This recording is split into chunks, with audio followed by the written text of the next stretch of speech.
Players are graded. Let's now grade the coaches and the GM. What's going on, everybody, and welcome back to another episode of Sharks Latest. I'm your host, Jimmy, here to bring you everything regarding your favorite hockey team. If you can't get enough Team Teal, make sure you hit that subscribe button below and you'll be part of the Sharks Latest family.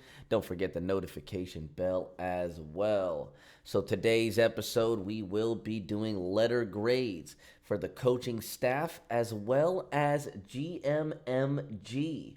Kept this one only to the head coach, Warsofsky, and then 3 of the assistant coaches that were mentioned as assistant coaches on the San Jose Sharks website. Then, of course, we'll have our goalie coach just to make sure we're touching base fully on special teams. Wrap it up with the GMMG. And then we're out of here on a nice Wednesday. Hope everybody is having a great day today. We're going to start off with the head honcho, Coach Warsaw. Warsaw did an admirable job. I think for most of us, we're going to go ahead and be very satisfied with everything that Coach Warsofsky has done. Allowing this team to progress, allowing this team to become this close to making a playoff spot. All you want to see, in my opinion, as a sports fan of a team is progression, especially when your team is at rock bottom with that number 1 overall pick. Only place you can go is up, and the Sharks have done that. Sharks have done that in a big manner. So this is, of course, the second season of Coach Warsaw. He was the assistant coach for the Sharks, got promoted to head coach when they did move on from David Quinn. Youngest head coach in the NHL, 38 years old. So maybe something to be said there. We're not going to grade Coach Warsaw on a curve, but he did have the biggest improvement. The San Jose Sharks did. The biggest improvement point-wise from year to year, last year to this season. 52 points the San Jose Sharks had the year prior. Finished this season with 86 points, from 20 wins to 39 wins. The San Jose Sharks almost doubled their win total in Coach Warsaw's second season. So a lot to be said there, and a lot of credit has to be given to Coach Warsofsky for those results. Now, when we kind of got in the thick of it, and the San Jose Sharks were in that area where they were scratching and clawing to get into that wild card 2 spot, you did see Coach Warsaw have to kind of change his mindset and mentality of how he was coaching this team into more of a win now mode, away from a progress for winning in the future mode, right? So there's a lot to be said there as well. You have to give credit where credit is due. That's not easy. It's not easy to game plan one way and expect your season to go a certain way, but then also have to adapt, adjust, and change how you're coaching and what your expectations are from your young players and veterans so that you can try and make that playoff push. So maybe one of the negatives when Coach Warsaw was playing his mad scientist, trying to figure out the right lineups for the San Jose Sharks to get them in that playoff spot. You did see a lot of the reporters asking questions on, well, why was this move made? Why is this player on this line? Why did this player get a healthy scratch today? There was never really concrete evidence-backed answers from Coach Warsaw when it came to this. Oftentimes it was just, well, we want to see what this player looks like in this position. We just kind of want to see what this is like with them together because they haven't played together. That's not a horrible reason, but, it's not like, oh, hey, Igor Chernyshov went to that top line because he brings that size that can factor in with the speed of maybe the top, Will Smith and Mac Celebrini. Just examples like that. We weren't really getting a lot of those kind of answers, and I think that was frustrating some San Jose Sharks fans late in the season. But I'm when it comes to head coaches, everyone, I'm the kind of guy I don't like constant turnover. Now, I understand the NHL, at least as of late for sure, has become that constant turnover kind of league. Right now, the average tenure for an NHL head coach is 2.5 years. So here we are going into the third season with Coach Warsaw. By the average, it's basically saying he's not going to last more than halfway through this season. Now, also, with the GMMG's exit interview, if you listen to Mike Greer's exit interview, and a little foreshadowing, so I know I'm a little late, but tomorrow's video, we will actually be taking away 4 key takeaways from Mike Greer's exit interview. So make sure you stay tuned for that. But one of the things he did mention in his exit interview, verbatim, was his answer for if Coach Warsaw was going to return to the team or not was no reason to think he won't be back coaching here when the season starts. That's not the biggest quote of confidence if you're Coach Warsawski, am I right? So, GMMG's playing the game like he's supposed to play it, letting them know, yeah, he'll be the coach, but we also need results, or don't be surprised if changes are made. So, once again, tune in tomorrow's video. We'll touch more on GMMG's exit interview. But Coach Warsaw gets a B, in my opinion. Not a B plus, not a B minus. He'll get a solid B because he was able to bring a dang lot to this San Jose Sharks team, and it takes a village, right? And regardless if you don't like some of his answers after the game sometimes, in that locker room, he's affecting these players. He's motivating these players. He's getting good results out of our young players and progression. So he gets a passing grade, absolutely. So now we'll get into the assistant coaches. Once again, the 3 that were listed on the website as assistant coaches. And then, of course, I looped in the goalie coach as well. Why not? So we're going to start off here with Jeff Ulmer. So I had to do a little bit of research here to really find out what every assistant coach roles are, just to make sure, we're dotting our I's and crossing our T's. You know what I mean? We want to stay accurate here on Sharks' latest. Also saw a couple interviews from the San Jose Sharks website. And so Jeff Ulmer, in his interview, did represent himself as the assistant coach of the 3 that has a little bit more responsibilities on his plate. So I did make a note that, to me, Jeff Ulmer is, out of the 3 assistant coaches, probably like the head assistant coach. And what I mean by that is, when they kind of laid out their responsibilities, he just mentioned a lot more. Also mentioned part of his responsibilities is helping out with the other 2 assistant coaches' responsibilities, right? So does that not sound like a management role to you? It absolutely does for me. So that's why he's the head assistant coach, if you will. According to him, his responsibilities are face-offs.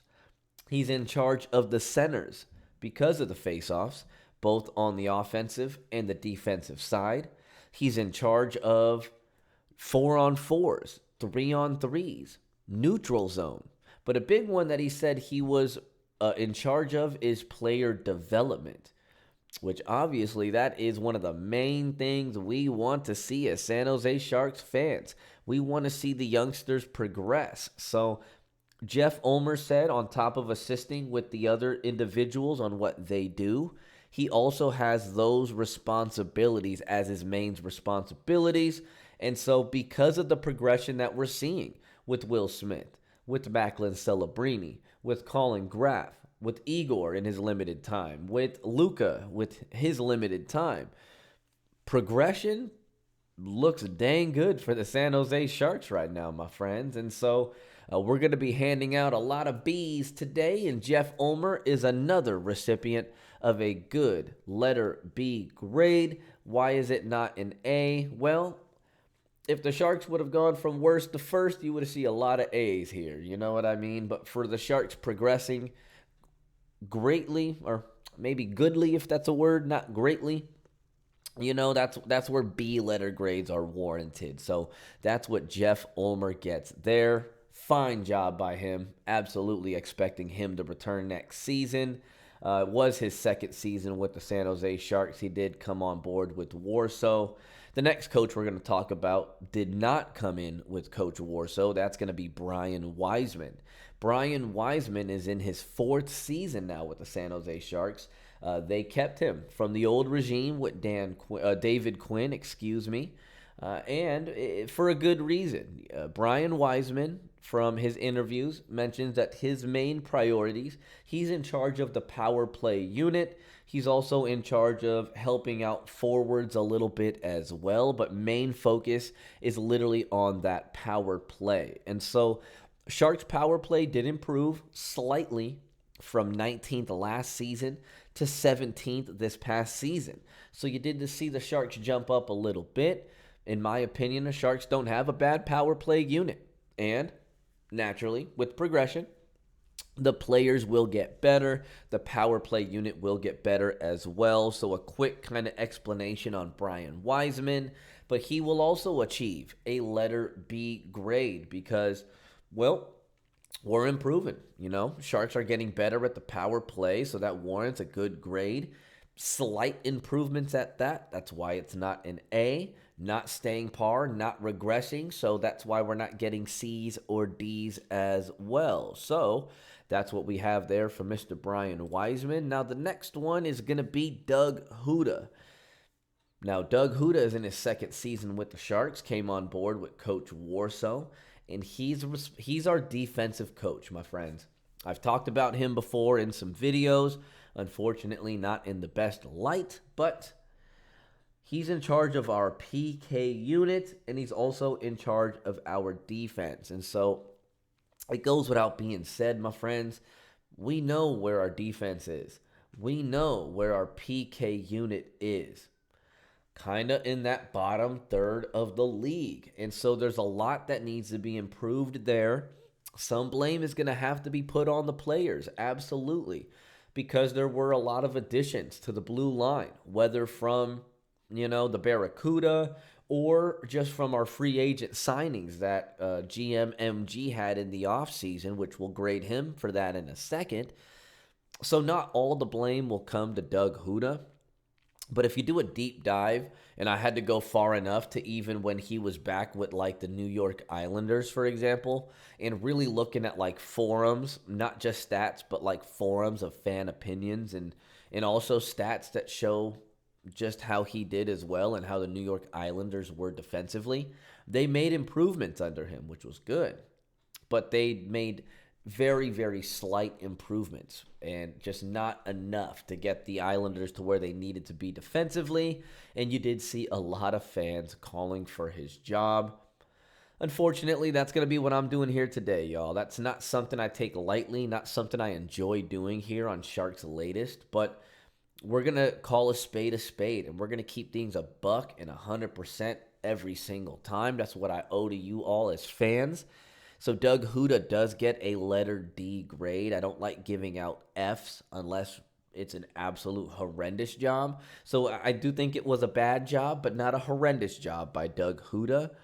But nonetheless, my friends, I think it's time to move on. I think it's time to go and find somebody else that maybe has a little bit better of a track record for defense, because that's going to be the biggest thing in the offseason to fix. And the biggest thing next season, most likely, that dictates if the Sharks are going to be a good team or not. And so the final coach that I will be giving a letter grade to, my best letter grade so far, believe it or not, and that's Thomas Spear. Thomas Spear is in his fourth season. So just like Brian Wiseman, he was brought in from the David Quinn regime into Coach Warsaw's regime, and for good reasons, because our goalies continue to be bright spots here on the San Jose Sharks. Nedeljkovic is who he is. Askarov is who he is, and we are seeing some good progressions with Yaroslav Askarov. And so a lot of that has to be credited to Thomas Spear, who is the coach that is in charge of the goalies, specifically the goalies. That's all he's in charge of. And so that's something, once again, just like Doug Huda with the defense. I don't have to get back into a lot of stats. I've been dropping a bunch of stats on the goalies as of late. But you all know, Sharks latest, Sharks fans, you know who we have here with our goalies, with Nedeljkovic and Askarov, where they are, where they're progressing to. And that's why Thomas Spear gets a B plus in my eyes. Absolutely has to return next season for sure. So we're going to wrap up this video going over letter grade for the big guy, GMMG Mike Grier, which a lot of us will continue to say, doing an admirable job rebuilding this franchise. This was your textbook rebuild. It started with him a few seasons ago, just absolutely tearing down this franchise, rebuilding the blueprint. That's how you rebuild a franchise. And so he's done that. He's found his pieces that he wants to use as his blueprint, his foundation players that he wants to build upon.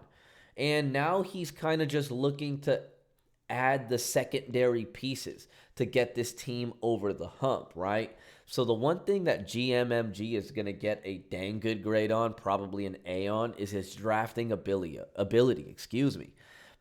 Mike Grier can draft. Him and his staff, they know what they're doing in the draft room. And it seems they continue to walk away with some good players.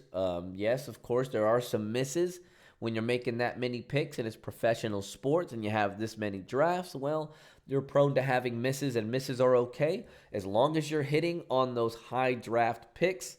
And that's what we've seen so far from GMMG. So some good moves that Mike Grier made, at least this past season. Not as a whole, but just on the season, because that's all we're grading is the one season. He traded for Nedeljkovic before the season, right? Traded a 2028 third-round pick away for him. And I would say that that's an absolute win for the Sharks. Nedeljkovic is way worth more than a third-round pick, especially one in a few seasons from now, for what he brought to the net and stability to our goalie room, right? And so then there was the trade for Revo. That's an easy trade, player for player, that I think the San Jose Sharks won on as well. Because Reeves, I almost called him Coach Reeves, dude. Isn't that crazy to think about? There's a chance, potentially, after he's done playing, he could return as a coach, and I would absolutely welcome that. But when I talked about him in my last video, I did kind of point him out as that player coach, like Udonis Haslem I referenced with the Miami Heat. Reeves is there to bring a lot of great character to the locker room, toughness, and get under players' skin, but also to be a great role model for these youngsters. And so trading for him was very valuable from Mike Grier. So the Sherwood trade was an okay trade. I like that Sherwood is a San Jose Shark, and I think he's going to continue to blossom. Even though he's a veteran, he's going to continue to figure out this team, get chemistry and how we want to play, figure out Coach Warsow's style to become someone that can contribute more, next season. But Sharks did trade, GMMG did trade 2 second-round picks away from him, for him, 26 and 2027. So that was kind of a high price tag for Kiefer Sherwood, but nonetheless, somebody that has found himself stabilized on our second line and contributing right away. So I would agree, getting a cemented player on your second line, trading away 2 second-round picks is not that bad, if you will, right? So there's another one here, re-signing. Obviously, Alex Wenberg is a big one for me. I think he is so valuable for this team on defense, what he brings, his offense. He set records for the most goals scored for himself. So re-signing Wenny is a big one, and great to see that GMMG was able to identify that that's something that he wanted to do. But, maybe some cons from GMMG, because you're never going to bat 1,000 making these kind of moves. First off, some other good ones. I'm sorry, I left off 2 good ones here. Signing Orlov and Gaudette. I almost failed to mention that. Those were 2, in my opinion, big free agent signings. Orlov obviously played all 82 games. He was cemented as that 1A block on our blue line. So once again, being able to acquire a player that just cements themselves in a certain spot, a high up spot in a starting position, it's a good sign for me. Adam Gaudette rocked on the fourth line, but did bring a lot of goal scoring ability for the San Jose Sharks and for not an expensive contract. So failed to mention those. My bad, GMMG. Got to give you your credit where your credit is due. So now we'll get to the bad ones. And they're not so many. There's not a lot of bad grades here, y'all. Sherwood, the contract that we re-signed him to, for him to be still kind of unproven in his abilities that he's going to contribute to the San Jose Sharks.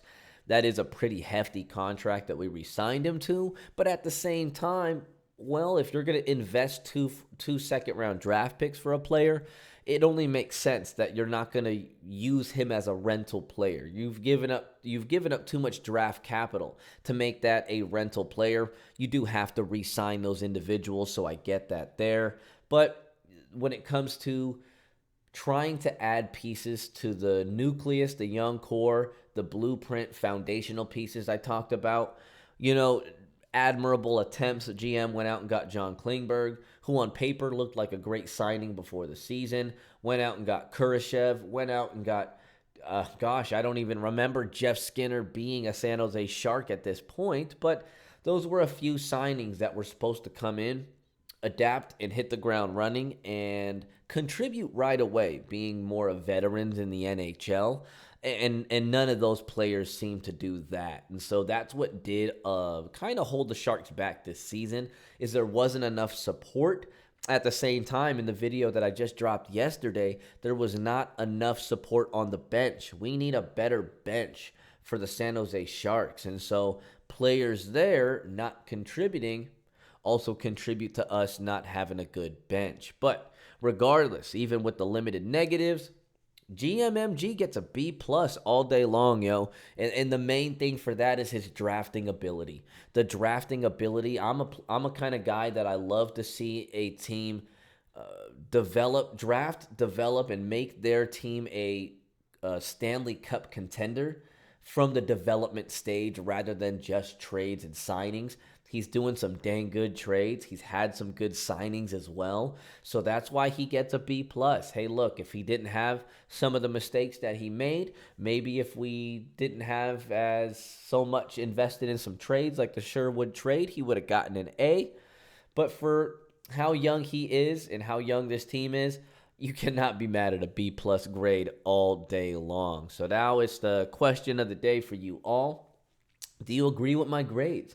Is there any grades that you would give different to Coach Warsaw, to GMMG, to maybe Doug Huda? Am I being too tough on Doug Huda? This is your opportunity to let me know, my friends. But this is all I got for you all on a Wednesday. Tomorrow's video, we will be touching base and taking 4 key takeaways from GMMG's exit interview a week ago. So make sure you're here for that. Hit that subscribe button below. Make sure you follow me on Instagram at Sharks Latest Host.